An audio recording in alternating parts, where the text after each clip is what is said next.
حدیث مبارک کې راغلی دی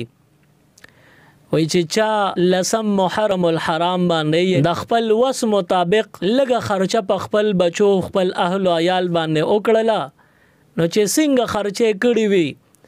رب العالمین به هغه شان ټول کال په د باندې خوړل کوي مفتو کې دا سونه د ګټې سودا مونږ کوو چې په لسم محرم الحرام ځان له د بازار نه په خپل ښکلي څیزونه راوړه او په 10 محرم باندې په خپل او خپل بچو باندې اخره او که زیاتی وی گاوند کې غریبانانو لورکا او ویشه تقسیم که خیر خیرات ورکا نو چې دا د وکړل ټول کال بیا ته بیغمه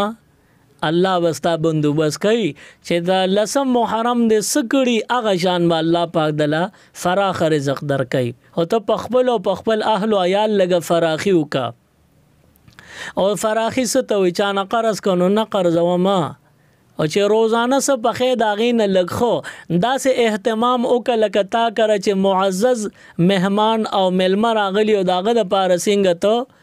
مهمان نوازی کې او تکلف کې دغه شان د خپل ځان لپاره نن تیار کو ځان له ملمستیو کا خپل کور کې یو پروګرام جوړ ک خپل ماشومان برا ټول کې فراخي پیو کا رب العالمین بستا په ټول کال کې رزق کې دغه شان برکت اچي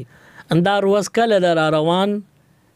گل او د نه ورځ دا مزید Islamic videos देखने के लिए हमारे YouTube चैनल दीन और दुनिया को जरूर सब्सक्राइब करें और बेल आइकन जरूर प्रेस करें ताकि हमारी हर एक वीडियो की नोटिफिकेशन आपको मिल सके।